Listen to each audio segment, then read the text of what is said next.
All right. Hello, everyone. Whether you're watching live, listening live, or watching or listening in syndication, and welcome to another episode of How I Met Your Mortgage. As always, I am your host, Adam Smith, with Just the Tips Coaching, and with us, per usual, is our marketing director and one of our other coaches, Jen Weybauer. Good morning, Jen. Morning. And we've got a really cool guest for you guys today. Those of you that are in the mortgage space, and probably a lot of you in the real estate space, will know our guest, our repeat guest, Chris Griffith. Good morning, Chris. Good morning. How's it going? Good. Been a whirlwind of activity, a flurry of activity in both of those industries since we last had you on the show. I think we decided it was about 10 months ago. Nothing as dramatic as you trimming that beard off, though, man. Wow, that's a new look for you for sure. Yeah. And no, I digress. We've obviously seen a shitstorm of activity in both mortgages and real estate since we had you on the show last July. All kinds of activity in mortgage rates and with mortgage lenders and with real estate prices and housing shortages and all kinds of things. But yeah, it's certainly been entertaining, I guess, to say the least. Yeah, I think entertaining would be probably the least that you could probably say about it, because in the midst of like entertaining from the aspect of like everything's chaotic, everything's nuts, all the professionals are trying to figure out new things while they're being regulated and while they're being changed in active regulation. And a lot of us forget oftentimes, like, good God, where was the consumer at during all of that? Half of them didn't realize when they went into forbearance, because they were just as scared because of all of the public outcry of nonsense and noise that was created, by the way. They went into forbearances they didn't need, which held them up later from selling or refinancing because companies couldn't or wouldn't when they were allowed or whatever else. It was just entertaining, chaotic, scary, harmful, impactful. Like, there's going to be a lot of people that remember this from a perspective place. And I just want to say, if you're listening to this, like 10 months later and something new changes that we didn't know now, and then entertaining, that word choice hits you badly, like, we realize that, man, it has been chaos out there, and everyone has a perspective that's unique and appreciated. So for those of y'all that was entertaining to, like, good. Like, well, the only thing that's appropriate, I think, is you've seen that movie Overboard, right? Oh, sure. It's like, it was a hell of a day at sea, sir. Like, man overboard is kissing one. Like, it's like, I don't know. It was a weird year. It was a weird year in mortgage, and we were talking about, you know, everything being built upon a borrower's ability to repay, and then forbearance comes in where there's no requirement to explain. There's no allowance for a lender to procure an explanation. It's just simply okay. So is ability the right word they want to use? Maybe is willingness a better word? Like, desire, what's the solution? interest, Desire? their interest to Right. repay. How do you test that mechanism, which is ultimately the thing that would make debt more stable, right? But ultimately, it's not ability necessarily, as we've all seen with our clientele. It is a willingness, because many of them you saw hop into things regardless, because people, when they have the opportunity to achieve a thing of need, of value, they don't really care where it comes from, especially if it's just kind of handed out and pushed out as it was. A lot of them that didn't need it took it and were harmed later because they didn't know any better, because it wasn't explained yet. Yeah, true Right? story. So Yeah. all around the board, different experiences. I remember a couple of clients, both nurses, clearly essential workers, and we actually picked up the loan because a large retail depository had dropped the ball. They had a guideline overlay that they weren't aware of relating to forbearance. And these people had gone into forbearance on a home that they sold, so the loan was paid up, but the big depository couldn't fit that into their guidelines. So we picked up the ball, got it done, and I think after the fact, they both told us that the HR department at their hospital told everyone to go into forbearance. Hey, you don't have to make your mortgage payments right now, so stop doing it. I'm sure employers and private businesses were all aboard that sort of a thing, because it released at least some that they normally have to encounter in a market where they literally physically aren't allowed to encounter it in the same mechanism, at least in the business sense they need to operate to do so, right? And so I think, like, here's the nature, like, the nature of making everything easy for the mob all at once, regardless of anything, is one where it's, yeah, that's exactly what we were doing. So everyone crinkling faces after, it's like, why crinkle face? We knew this. This was literally like, come on, like, you don't look at me like that. Don't look at me like they knew. Come on, like, there's no way. Like, there's no way that everyone's that. Is there? No. Yeah. Yeah, we've definitely seen some strange things over the last year in all of these industries that circumnavigate the buying and owning of homes.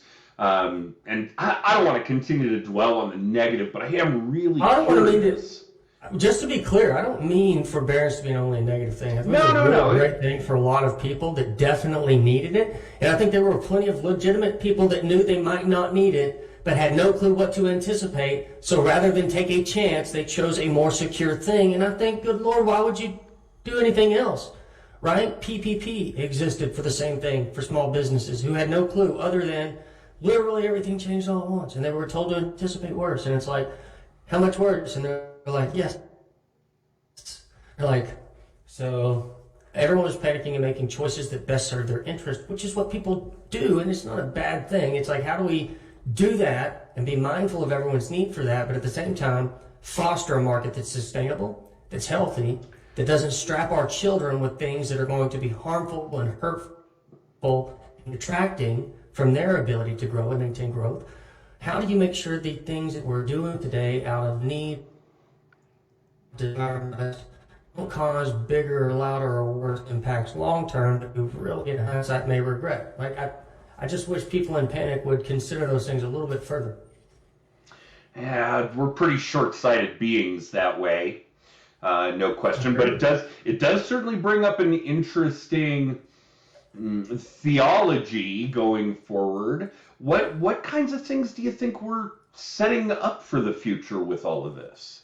I mean, I don't want you to have to be the harbinger. That's certainly not why we have you on our show. And we know for the most part you are a beacon of solid work, good, systems, on and on. I know that this is not your usual MO to be the harbinger of doom, and I don't want to be either. And I certainly don't want to scare the hell out of Jen, who's a few years behind us in that kind of process, certainly as a consumer. But yeah, what do you think we're going to see in 5 years, 10 years? What kind of, the bricks are we laying now for what this building is going to look like in a decade?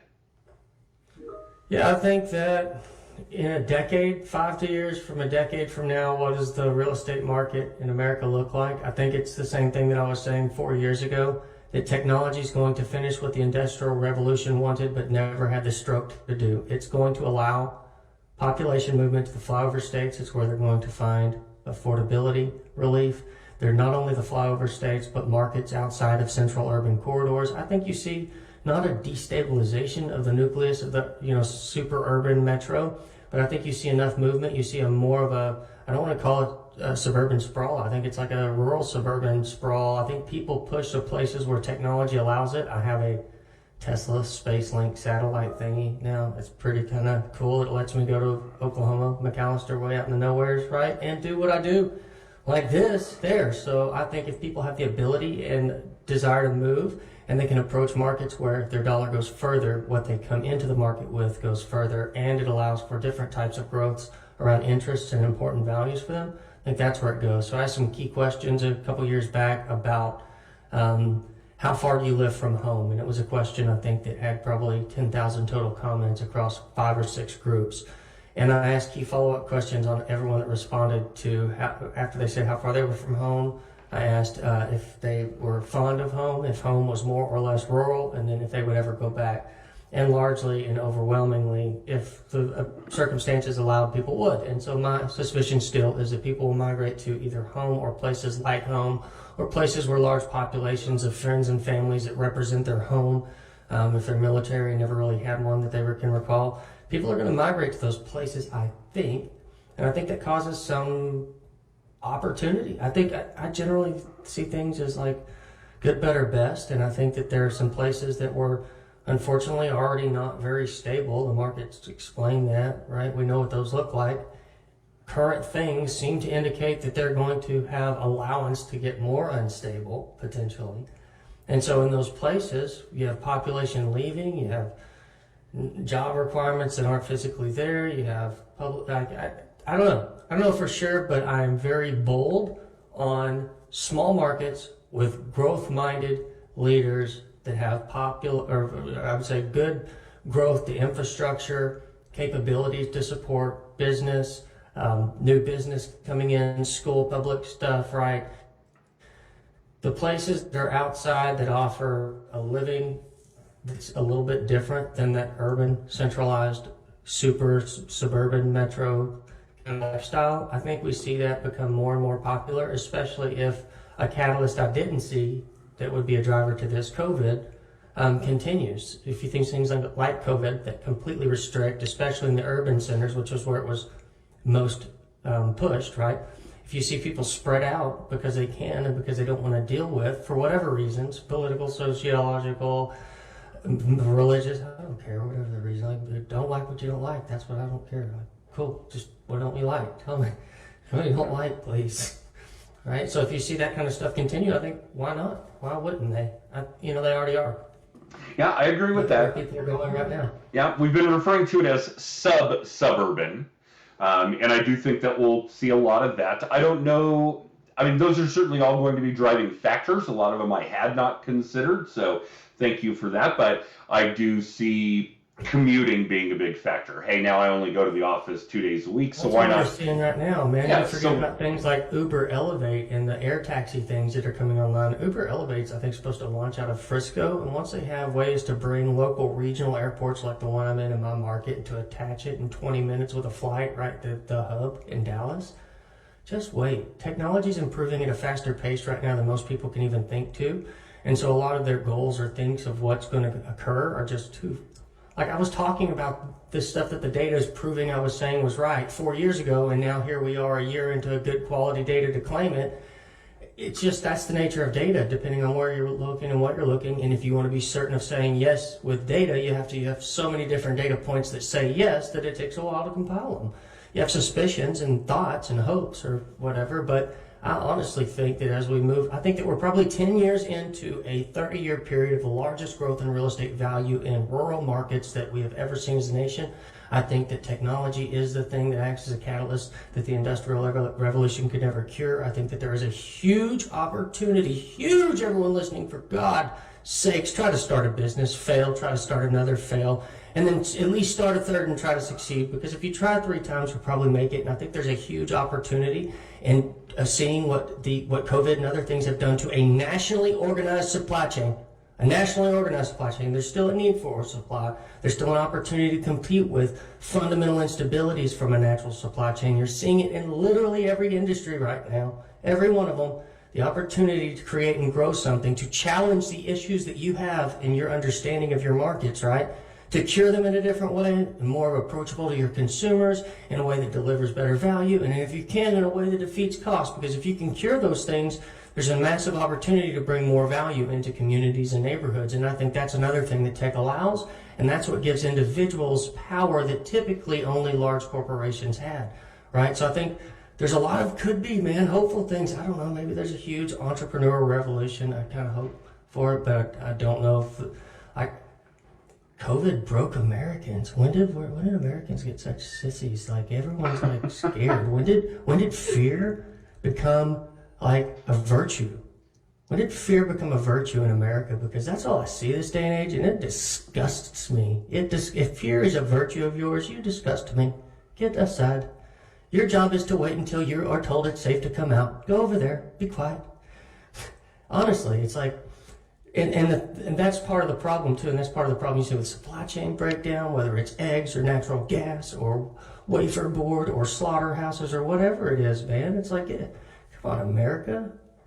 Come on, America. Where's Paul Harvey when you need him? That's a great comment. Absolutely. But, Chris, don't sugarcoat it. Tell us how you really feel. Oh. Man, we didn't have much growing up. We had everything we needed, and we were always mindful of doing things and solving problems. And I look around and try to hire people. Industries are complaining right now because people don't want to work. You know why? Because they're being paid not to. Yeah, I don't blame them. Yeah, there's a lot of that. We did come across a client over the last year. She runs a restaurant, has for her entire career. That's just her MO. And when the restaurants opened back up here, she called all these employees to have them come back to work, and they said, "No, we're making more money being unemployed." She said, "Well, yeah, except now I got to report this to unemployment, and you're not going to get anything, so get your ass back in here." And I would be willing to bet that some of them did not. I mean, she probably reeled a bunch of them back in, and they're doing their job. But yeah, she was adamant about the fact that the majority of those employees in the restaurant world were making more money being unemployed than employed. They are. My sister owns a restaurant. The ability they have to find quality people to pay a market rate that the restaurant businesses yield without them being towers of industry raking in what all of these politicians do after they dole out how gregarious their regulations are, right? Like, the money's not there. So not to pay like $20, $25 an hour, which is what you probably have to approach to compete with some of the unentitlements they're paying on certain things, whatever. I'm not certain on all of those numbers, so if someone fact checks me down on the way off here, like, congrats, you got one on the tater. I'm not on the tater. But reality is, if people have the ability to do nothing and achieve a thing, or very close to a thing that they have doing a lot of things, what are they going to do? Oh, they're going to create businesses. They're going to do. No, they're not. They're not. Some of them may, and that's awesome. But those people were probably going to anyways. Yeah. Especially if they were going to be successful at it, they would have found a way, trust me. Oh, sure. Right? And so that's the part that's a little frustrating, because I wonder what we're doing to foster the mentality that says, hey, it's okay to do nothing and expect a thing. And like, if you're an able-bodied person, and I mean able-bodied as in there's a thing of value you can do, figure it out. Like, dude, I don't talk about this much, but I hurt a lot. I was medically retired for some of the dumbest stuff. My back broke down, man. My hip and my knee, because of putting it off for forever and not thinking it was serious, got jacked. And every single day it impacts me. Every single day. I could not do certain things, and I have to pay for a lot of dumb things to be done by people physically looking at us. You would like, what do you mean you can't do that? And it's like, because tomorrow I won't be able to do. When I started my business, I went through a really bad period there where literally, like, I'm laid down. And for the last 5-10 years, I can tell you, I've worked with people where my day in the office has been laying on my back in the floor, making calls, working my phone like this, right? Like, I don't know, and I had to create a business and build it because there wasn't a business that was going to let me exist the way that I needed to physically in order to achieve the things, right? And so it became that pursuit, like, figure out what it is that you can do. Every person has a value that if enough obligations put into time, distance, and direction, they can achieve a really cool, unique thing, regardless of their limitations, be them physical or mental or emotional or whatever they are, or intelligence related if you're like me. And you can still do things that accomplish good things, right? Sure. And so it's just like, if you're willing, there's that word again, willingness to accomplish and do things, accomplish and grow new things, right? That's what I think people should focus on, is how do they achieve and grow and create instead of exist and relax and retire. And like, I think that's where a lot of people are at mentally. I don't know, maybe not, but I look around and man, like, COVID did more to break the American spirit than I think Y2K did. Oh, by far. No question. And I don't think that's unique to this country. I think it broke the spirit on a global level, and 10 times what went on during Y2K. Which I don't get. I get rational fears, and I'm not disrespecting anyone's fears around the reality of what COVID was, but what I'm saying is, you don't have to tell me what I'm supposed to look like, act like, sound like, talk like, move like, smell like whenever you're afraid of something, or when I'm supposed to be afraid of something, right? Like, you don't get to rationalize other people's fears, just like you don't want yours rationalized. And so a lack of perception of a fear, I don't know, like, doesn't mean that there's not any thought or acknowledgement to it. It's just that people get to choose how they rationalize and react to the different fears that they find in this life and world. And it's not our jobs to tell them how to do so. It's our jobs not to harm people and hurt people. And in mass rush to chaos, people really become like, instead of like, I am my neighbor's boss. I have the power of the phone and the computer. Like, man, when did people become so? Maybe if everyone just moved to the country and couldn't see their neighbors, maybe that'd be a good place to kind of reset and start over and let them relax a little bit. They've all been pent up in the cities, I guess, too much. I'm gonna get shot for this one. I'm talking too much now. Totally. Yeah. And Chris, you're talking about something that we've just passed. The moment is gone. There's about to be 8 billion people on the planet. There just isn't a way to do it, man. We need more like Paul Harvey's, Mr. Rogers. I don't know, man. People are so cool, but you're all being such buttholes to one another because you're afraid of different things and you're afraid of what the other person's not afraid of.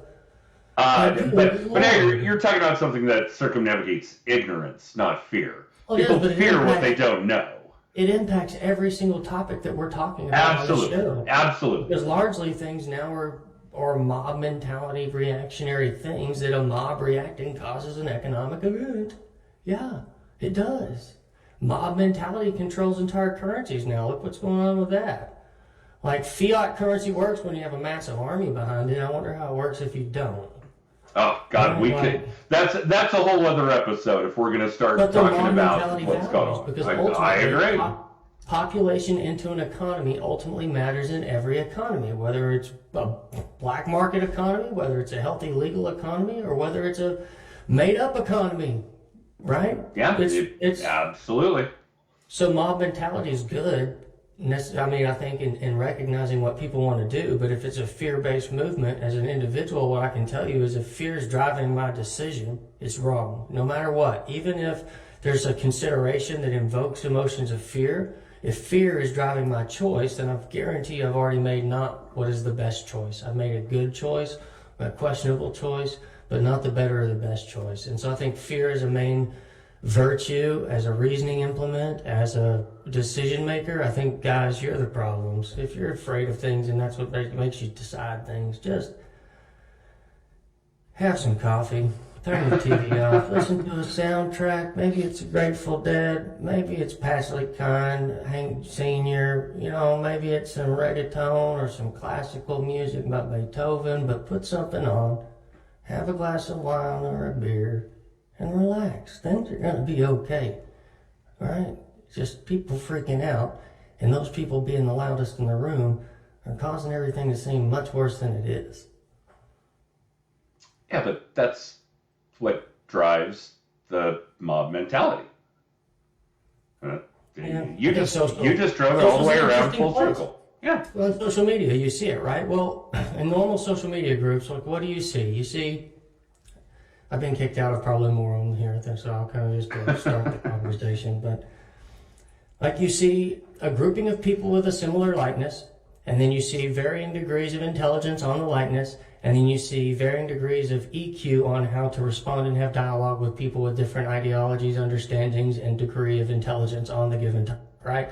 And so you get things like what happened to me one time is I got viciously dragged out of my favorite flower group with my aunts and grandparents and stuff last year because a dahlia flower that I grew, which was gorgeous, got too many likes and comments. And the post was deleted, and when asked simply why, to make sure I hadn't broken any rules and seeking clarity, I was booted because it was a corporate account page and they had no interest in private parties having the majority line share of the feed on the page. And when I started to get at that and just having a dialogue with the admin of the page who had no EQ, this person's like a straight engineer type, and I was very polite, like, I know when I've done something to get kicked out. I shouldn't have kicked out of that flower group for the record, but whatever there, Susie Harrison with your Harvestics/Harvestics account. I know who you are. I see your neighborhood. I know what your neighborhood is. It's a slave hood. And you know what? And I ain't down with that. And I told everybody what it was, and I'll continue to tell them because your neighborhood's not real. It's BS. And people ought to know when they're being controlled and led around like cattle through a funnel chute of giving stuff versus giving an opportunity to learn and have camaraderie and, community with their peers and people that are like-minded and have valuable discussion that's still moderated, because we recognize that sometimes in big grouping of people, things need to be kind of peace mediated, right? But that's like Vet VA. We have 36,000 vets. There's no solicitation and no cussing allowed. We have the largest PG group of veterans on Facebook, and they're all cool with it there for whatever reasons that they accept it, because there's a few that it's valid in that forum, right? But it creates an event or it creates an environment, at least, where people have a place where they can come and learn and ask questions and not only see what their peers are doing, but can have actual people who tell them and cite for them the sources that allow or don't allow certain things, so they can be truly educated. I think that there's an opportunity for businesses to educate, because there's a lot of places where maybe the public school system should, or maybe not should, but could or needed to, because it wasn't done elsewhere well enough. I don't know. Like I learned a little bit of credit and taxes from my parents, but I didn't learn a whole lot from school. I didn't learn a lot about taxes. I didn't parallelogram season wasn't very bad for me last year, but tax season was a little confusing. Like, or maybe some more tax classes or something. But so I think that there's a lot of opportunity in education around private businesses and showing consumers and helping them understand how certain things help them solve problems, and then articulating in a professional way when yours doesn't, right? Like for probably a month and a half last year, Vet VA is an organization, right, you're familiar with it. We train and educate professionals. We hold them accountable with a unique process, and we create an opportunity for veterans to get any questions, curiosities, what ifs answered, cited, sourced in a way where there's never any solicitation, no weird turkey peeking. Oh, I'm in that state, so I can answer your, like, I'm telling you, I'm like I am with my 3 daughters if you're trying to date one of them. Like, please step out of line, because I'm shopping for an example. Right? But it's all held in check, and so the veterans have a true place that they can get an answer.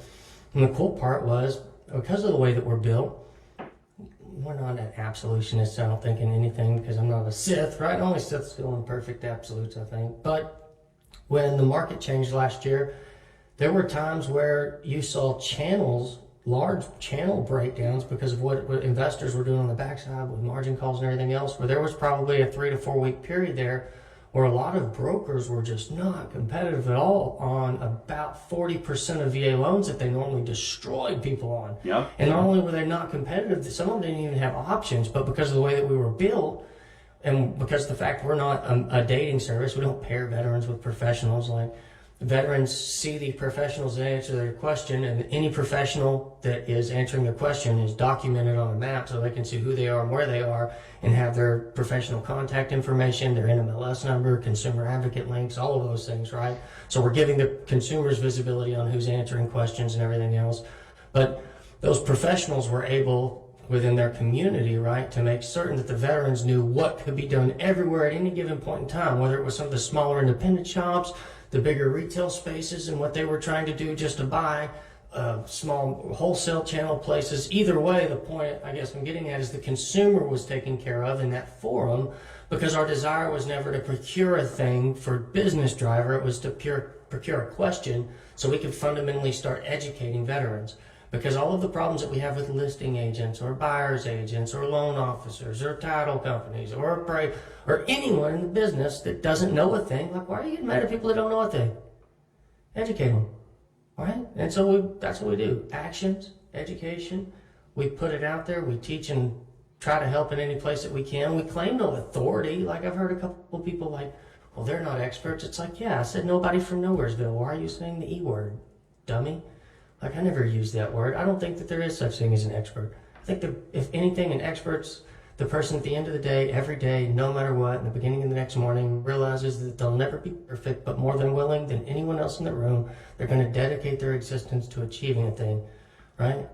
And so my role with Vet VA is that I want to organize and group people that are just simply more dedicated, willing, and able, capable, have the right tools, trades, right? To make certain vets are cared for, because there are way too many, as you see this, way too many companies out there just treating vets like, man. It's abusive. Agreed. Yeah, it is. It really is abusive. And it's like, and it's not even new to stuff. It's like they take one tactic from one thing, they apply it to another thing with 3 moderations, you know. It's hard though because the VA is not the problem. The VA has no active enforcement arm, right? They enforce what's regulated. They don't proactively look for problems necessarily to start taking measure against. And so when things like churning, when they can see, right, or they have belief, anecdotal, circumstantial, whatever, until it's regulated, they can't really take action. And from my understanding and talking with them a while back, but so we're kind of organized to help give them data, organization, efforts, circumstances to do that. I think if all professionals grouped in whatever likeness they have created standards of accountability, standards that matter, even if there were 50 of them tomorrow that started stuff in VA specifically doing exactly what we were doing, awesome. Man, 50 companies trying to compete with us for veterans like that, you know how good that would be for veterans? That's all I wanted in the beginning anyways. I wanted to piss off enough of the people that I went to ahead of time and told them what they were doing was bad and why, and showing them evidence of it, and all of those people that laughed, all I wanted to do was piss them off enough to where they would do the thing that they should have done back then. Wow.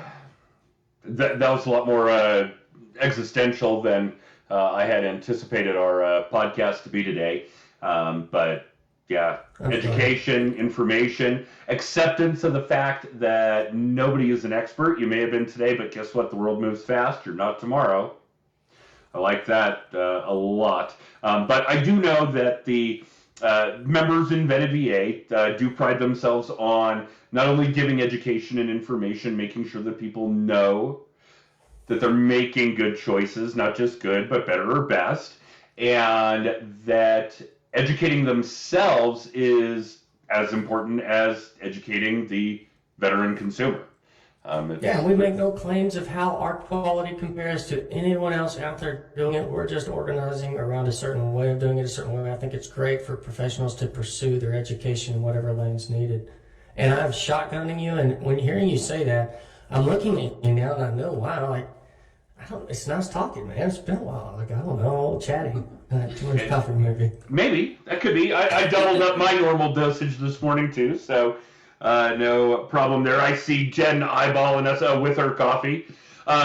Chris, give our audience a little bit more information about Vetted VA from a more general perspective so that they can check it out for themselves, particularly the veterans.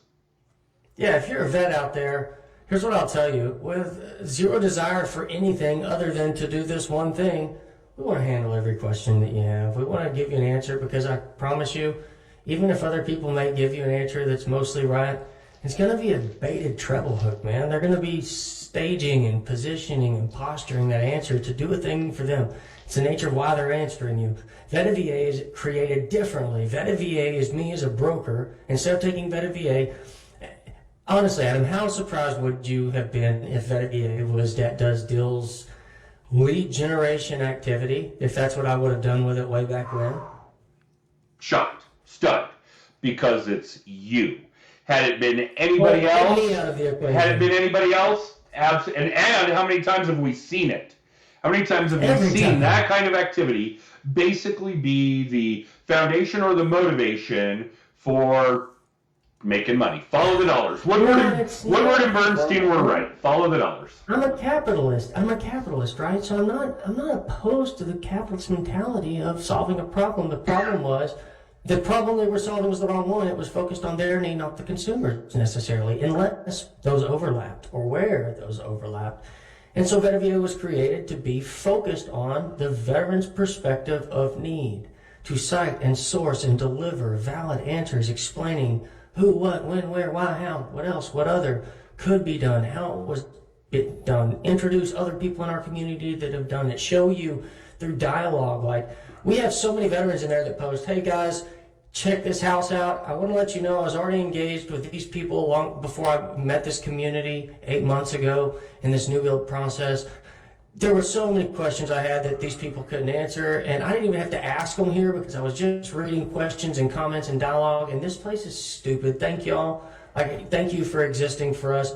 Those comments are the reason why we exist. That's it. Those are the ones. There were too many questions that veterans were asking, and instead of getting an answer from a person that I knew had the ability to crush, they get an answer like a coyote coming at you, like a half-foot up and sideways, gonna bite you, but not looking like it, kind of like, are you...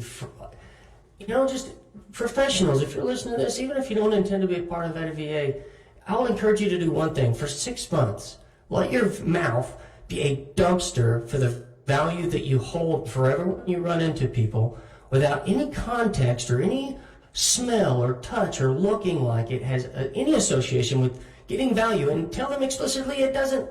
I know this thing, and it's very easy for me to tell you this thing. That's what I'm telling you, because you said you needed to know it. Just help people. Give them and show them the value that you have and that you hold without telling them and validating the value that you have in your hold. Show them examples. Give them enough evidence to know a thing, to prove it. Because if you look back and you're not giving people enough evidence, and there's not enough evidence to properly accuse you of the great things that you want to achieve for yourself, then is it true? Like, let your evidence and your actions over time deliver the thing. And so give yourself some time to do something different, because it is. It's a different approach to a thing, but what I'll tell you is overwhelmingly, it'll change your business model completely. It'll change how people see you. It will change the problems that they bring to you. And when a person brings you a problem of theirs and they open their hearts and mouths to you, you're on hallowed ground at that point. Pause. Maybe ask another question or two so you don't deliver a half-cocked answer, or you make certain you consider their perspective in your answer, right? That's an important thing to get to. You want to be the person that people know they can come to and ask a question and get an answer that's, even if it's not the smartest person in the room, it's the person who cares and wants to deliver for them the thing they want and need the most, right? Even if they need to take your answer and then overlay it with others. You want to be the person they bring their questions to first. But there's no faking that. Right? You have to be willing and you have to be present. So we created a community because 3 years ago, whenever I first started answering veteran questions everywhere at the crazy rate that I go at, took 6 months of that, 12 months of that, until it was like, okay, so I'd say I can die in February, I can disappear, or I can create something different. Like, oh, which one sounds better? It's like disappearing sounds super All right. Let's close on that. I want everybody to take away the point that being the trusted advisor starts at a place where nobody cares how much you know until they know how much you care. All right. Chris, how do people get a hold of you, man? Oh, yeah, that one's easy. I'm on Facebook, like, constantly. You can shoot me an email, christopher@vetava.com. You can give me a phone call, 903. Oh, my gosh, this is a new number that I have that is set up so that if I'm on a call that one of my team members will answer. 903-202-2820. If you get one of my team members, I'm on a call. I'm on this thing constantly. I do want to encounter you. If any of you are listening to this podcast and you say, hey, I want to talk to this guy, see if I can get him to tell me a bunch of stuff, at least so that I can take away things of value and go about building my career differently without ever giving him anything. That's what the number's for, dummy. Politely, I mean that from the bottom of my heart. I want nothing from y'all. I want to encounter people that have a desire to do things differently in our community and our profession, because there are desperate consumers that need us to have a heart as much as they do a brain. I see plenty of brains in the room, right? I don't see as many hearts in the room. I think that's true and has been for a long time. All right, Jen, take us home. All right, for anybody listening or watching, to find out more about Just the Tips coaching, you can text TIPS to 63566. The biggest thing on there right now is you can get access to tickets to the Mile High Mastermind. It is our 5th annual event, end of September in Denver. Beautiful time to come here. But we're doing all kinds of cool workshops, from Clubhouse to TikTok to LinkedIn to we're going to tear apart your website and all kinds of fun stuff. So you can get ticket information there. You can find our latest videos. You can book a free hour of coaching with us, and you can get a copy of Adam's book, Just the Tips. So again, text TIPS to 63566. Very cool. Chris, thanks for doing this again, man. Thank you, Chris. My pleasure, guys. Thanks for having me on again. Yeah, no, it's always enlightening. It is. There's always some eye-opening shit with you, no question, man. All right. Well, Oh no, somewhere. it's always positive, and we will do it again. Yeah, Jen, that's the cue. Get Chris booked for another show. For those of you watching, listening live or in syndication, thanks for tuning in, and we'll catch you next week for another episode of How I Met Your Mortgage.